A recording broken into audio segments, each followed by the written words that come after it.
Welcome to the Retirement with and On Purpose podcast. I'm your host, Trevor Lawson, and this show is all about helping you not just reach retirement, but truly thrive in it. You've put in the work, now let's make sure you can enjoy every moment to the fullest. Today's episode is a follow-up to last week's episode where we're continuing this estate planning conversation and going to be talking about the pros and cons of a living inheritance. Essentially, the pros and cons of giving while you're still living versus when you're gone. And I was inspired by an article written on wealthmanagement.com by Randy Fox to dive deeper into this conversation. Mr. Fox notes in his article, as a record number of baby boomers reach retirement age, I keep coming across articles and studies about living inheritances. When structured correctly, a living inheritance, also known as an accelerated inheritance, can allow parents to give away some of their assets to children while they are still alive, rather than waiting until they're gone. So one of our advisors quips, it's the equivalent of giving with a warm hand versus a cold hand, which when he first said that, it took me a second, but then I'm like, okay, that's a straight, that's exactly what this is giving with a warm hand versus a cold hand. So think of a living inheritance as an interest-free and usually tax-free advance on their inheritance to help adult children with major expenditures, such as a down payment on a first house, seed capital for a new business, or funding for higher education, Mr. Fox notes. So there's no right or wrong way to structure this, and I'm going to go through a couple of pros and cons of considering giving while you're living here in just a second. But in terms of structure, Mr. Fox notes there's not really a right or wrong way. The most important aspect of any living inheritance arrangement is the quality of the dialogue between the generations. So essentially, just communicating to the receiver of your gift the why behind the gift now versus waiting, and perhaps your expectations for those monies. And so some real world examples that I've seen in my personal practice of effective giving while the client's still living is one client bought their child a home and had the child pay a much lower interest rate than what the bank was going to charge the client's child. So they bought the home, and it was essentially, an annuity for the parent who bought the child the home, because they're getting payment back from their child. They're just getting it at a lower interest rate than what the bank was going to charge the child. So that's one real world example. Another is, as Mr. Fox already noted, helping a child or grandchild with a down payment on their home.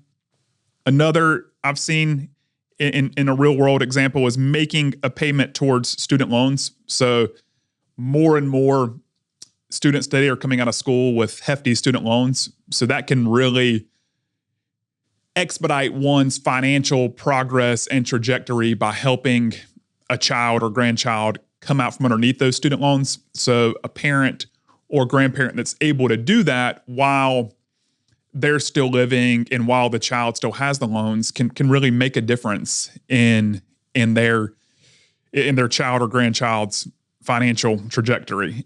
And then finally, one of the most common ones I see is a parent or grandparent saving for a child's education. And I would consider this, giving while one's still living too. Saving in a 529 plan for a grandchild is potentially a great way to give while you're still living and help that future generation be able to, attain the priceless gift of education without hopefully incurring a lot of student loans along with it. So there's some real world examples. But let's jump into the pros and cons here of actually executing on giving while you're living. So 4 pros. that Mr. Fox notes tax benefits. So the annual gift tax exclusion for 2024 was $18,000. So essentially, you can give $18,000 to any person in a calendar year or $36,000 to any person for a married couple without having to file a federal gift tax return or having it count toward their lifetime exemption amount. So that's one pro, or just the tax benefits of being able to give up to $18,000 for an individual taxpayer or a married $36,000 without having to file a federal gift tax return. Shared experiences, which I've alluded to, but helping the children with a down payment on a home, Mr. Fox notes, family trip or business investment allows your client to share in their joy.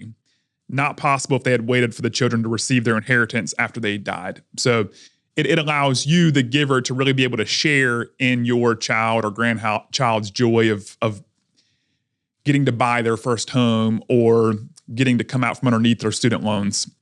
Thirdly, financial relief. So student loans is a great example. A large medical bill, oversized mortgage, by giving while you're still living to a respective heir, that can really help provide financial relief that they may need right now versus later. And then finally, wealth transfer. So for those that have a very large financial estate, starting to give while you're living can get monies out of your estate that could be potentially subject to estate tax down the road.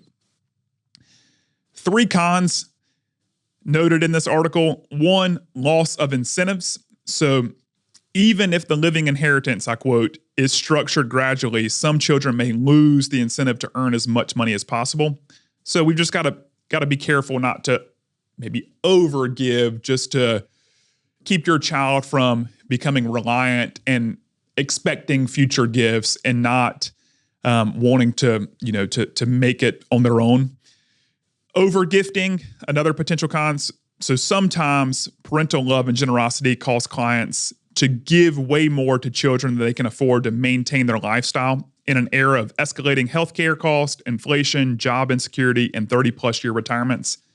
So just making sure you work with your financial professional essentially to make sure that by giving while you're still living, you're not jeopardizing your financial security down the road. And then a third potential con, family dynamics. I quote, ensure your well-intentioned living inheritance to one child doesn't create family friction with the other child or spouse. So if, let's say, one child's doing very well financially and the other has chosen to go into a career that maybe is less lucrative, but they're very passionate about, and you feel compelled to maybe want to help the child who's making less money be able to buy that first home, that can create some interesting family dynamics if you do give one child money versus the other. So effective communication can be another helpful tool during this process. The author here, Mr. Fox, sums up by quoting Warren Buffett. Warren Buffett is famous for saying, "I want to leave my children enough so that they can do anything, but not so much that they can do nothing." And I think that really captures the sweet spot for every family. Helping empower the receiver of your gift rather than entitle them is what effective giving can accomplish. A book I read recently along this topic is Die with Zero by Bill Perkins. So if you're interested in learning more about this and more about how you can help your children and grandchildren enjoy your monies while you're all still living, that's another fantastic resource to consider. That's it for today. I hope you found this helpful or at least thought-provoking. And until next time, be well, and I'll look forward to being with you again soon. Thanks for tuning in to the Retirement with and On Purpose podcast. I hope you're walking away with new ideas and a fresh perspective on how to make the most of your retirement journey. And remember, retirement isn't the end. It's your time to live with purpose. Until next time, I'm Trevor Lawson. Here's to a fulfilling and thriving retirement.